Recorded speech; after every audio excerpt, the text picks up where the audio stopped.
Good morning, everyone. Usually we say good evening. We're all excited. For the first training of our company, Viv, as we know, we went live. Viv, apologize. We went live on Monday. It's exciting because now we're in phase 2 where we can actually get customers. We can actually, websites go live. We can actually place in associates or consultants. But we're excited because now we can actually do the fundamentals, which is the training. And we're very excited to have our co-founder, Robert McFadden, here to do our first training of the company. Just imagine that, we're here in Worcester, Massachusetts, okay, where it can all start. So anybody that's new, remember, you're in front of something that really can change the whole industry, the energy market, okay? Just like Uber did the taxi business, just like Airbnb has done the hotel industry, you're into something unique and you really pay attention. So without further ado, I'd love to bring up our co-founder who has traveled all the way from Australia to be at Worcester, Massachusetts, Mr. Robert McFadden. Appreciate that. All right, are we ready to roll? Yeah! I love that I got the message ahead of time that it was casual Saturday. I took that to heart. I figured this was a good time to support the, throw on the Vive swag as we get it. Do you like the new pins? I want. We just ordered pins. You guys will be able to. I don't know what we're doing with them yet. We'll either be mailing them to you or they'll be available to get. Is that a Captain Viv or what is It's not Viv, it's Vive.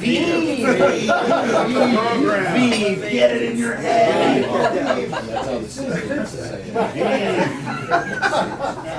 You gotta love Habibi. All right, I want you to roll up your sleeves. Be prepared to take some notes because I'm gonna brain dump for you a bit. Now I'm gonna do this a little different than I normally do because this training could be an all-day training or it can be a few-hour training, depending on how deep we go into it. So I personally will stay as long as I need to. So we'll develop out the areas that you feel like you have a greater gap on. But we're going to talk today about acquiring customers, the way to approach customers. We're going to talk about approaching consultants, how to sponsor consultants, how to get consultants on board and trained. But in all reality, I want you to write this down. This is the first thing I need you to understand. That building a Vive business is simple.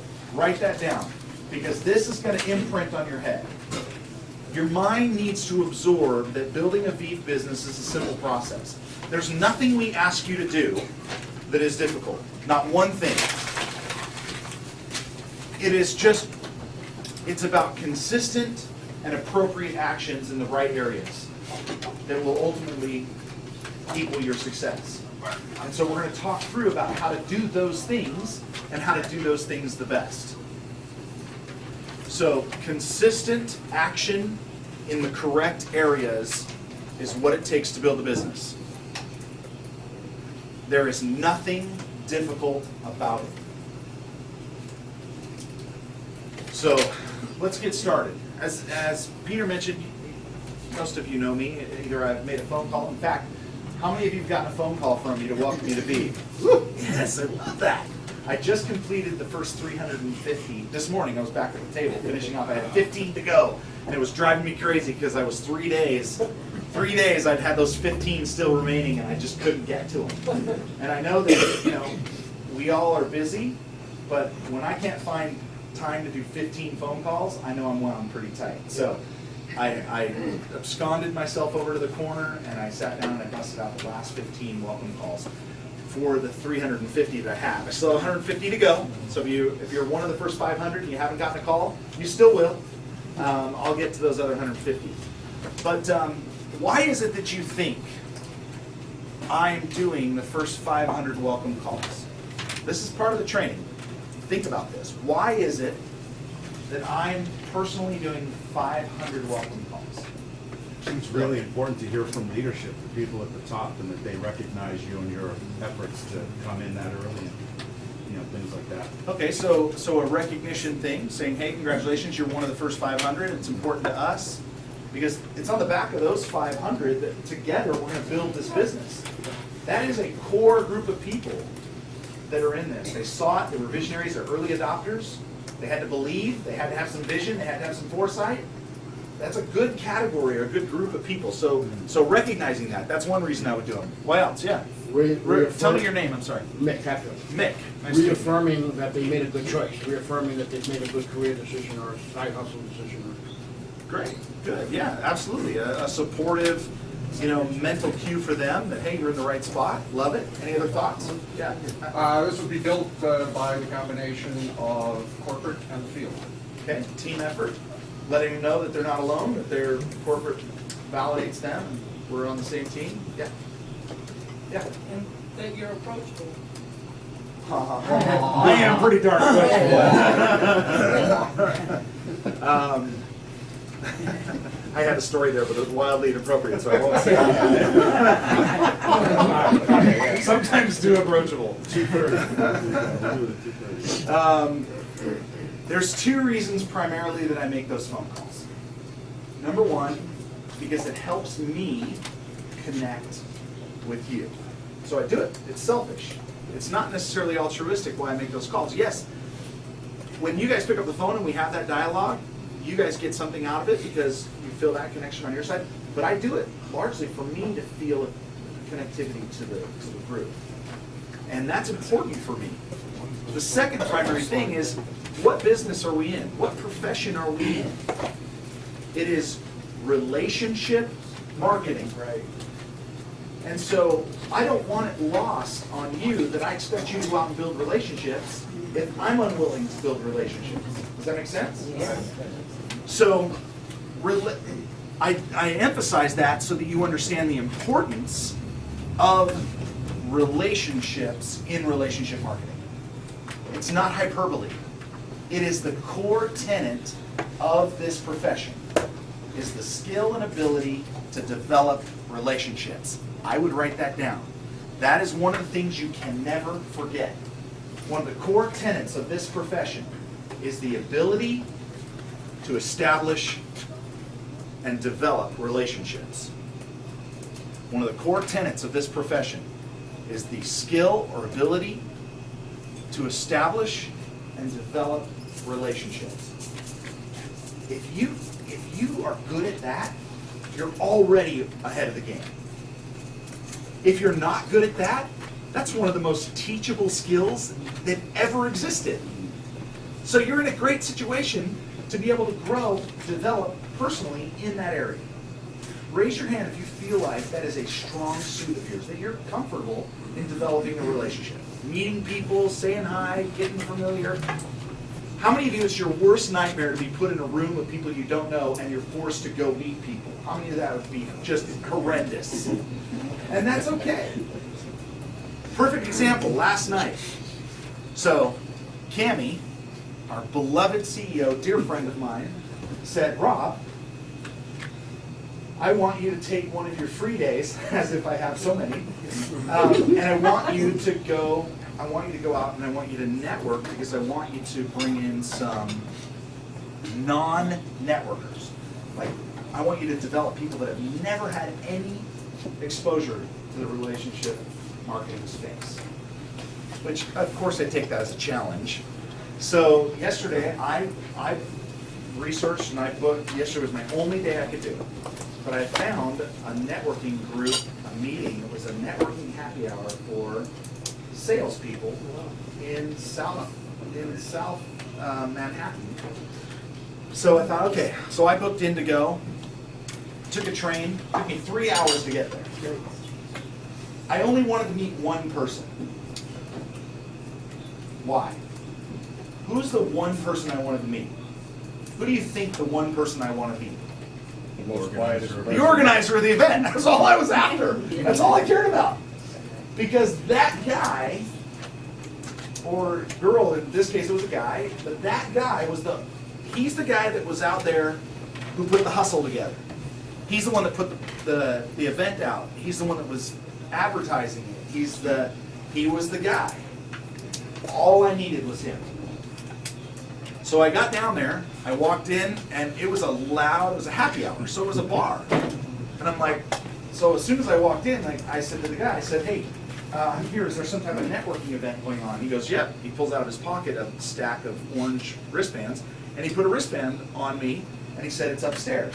I went, great. So I walk through the loud part of the bar, right? And I see the stairs, and I walk upstairs to the louder part. I'm like, how in the world? So I'm looking around, I'm walking around, looking for, I have a big orange wristband on. So I'm purposely walking around looking for wristbands. I do 2 laps around the entire upstairs, not a single wristband. I'm like, this is gonna be a bust. I had 3 hours down here, this is gonna be a bust. So I thought, well, I'm just gonna talk to anybody. I'm gonna make a contact, right? And but I'm like, it's too loud up here, so I gotta go back downstairs, because it was loud, but I could at least hear myself think. As I get to the stairs, I see 2 people walking up the stairs with orange wristbands on. I'm like, gold mine. I'm like, hey! He's like, hey! I'm like, what's this thing go? What's this all about? He's like, I don't know, I'm brand new. I'm like, great, let's meet. So we sat and chatted. It was great. He was a great contact, but I thought, okay, well, here's my one guy, because I don't know anybody else. I said, do you happen to know if the organizer is here? And he goes, yeah, I met him. He's downstairs. I'm like, bingo. So I go downstairs. I do 3 laps around the place. I can't see a single orange wristband anywhere. So I stand off to the side, and I'm like, well, if he's here, he's got to be here, right? So I stand off to the side, I'm watching beer pong. A couple of Asian ladies, a couple of black guys playing beer pong. And so I'm just standing here watching beer pong as I'm looking around, hoping to see somebody that has an orange wristband on, because I've already talked to the one guy upstairs. And I turn around, and I gotta go, I gotta head out. I can't just stand around. So as I met my one guy, I'm gonna go. And as I'm walking out, I see a guy walking across the front door, and he pulls his sleeve up and he goes, hey guys! And I look over the bar and I see 20 people turn around and go, hey! What's the purpose of a wristband if you're gonna let your sleeve go over the top of it? I mean, I couldn't identify a single soul. So anyway, I walk up with this guy, I meet him, and I'm like, hey! And we walk over, and it was like I was a long lost friend. And these were all just kind of new people just connecting. And so if you're scared to open up and just show your wristband, right? So I asked the guy, I said, hey, does anybody know where the organizer is? And they said, yeah, he's right there. Tiniest little human I've ever seen. Sorry, but if you watch this in the future, you're not that small. Little guy, but big personality. And I said, hey, my name is Robert McFadden. I want to introduce myself. I said, I came down from Connecticut just to meet you. And he goes, hey, everybody, did you hear that? He came down here just to meet me. Everybody's like, yeah, wristband. It was like this whole thing. It was hilarious. But I literally exchanged numbers with him. I said, I'd like to come back down. He says, what do you do? I said, now's not the time. I said, it's too loud. I said, I want a proper introduction. I want to sit down with you quietly. I want to explain to you what it is that I do, because I know, I'm confident, we're going to work together. Because I love the sound of that. We set an appointment for lunch on Tuesday, and I'll go back down to the city and I'm going to sit down. This kid, my guess is he's in his late 20s, maybe 30, but he's got an office on Madison Avenue in New York. So he's doing something. I don't care if he's renting a closet, it's not cheap, right? Especially on Madison. So I have no idea where that's going to go, but well, I do have an idea where it's going to go. He's going to come in, but I just don't know anything about him other than they're a group of people, he's well connected, and he's a hustler, right?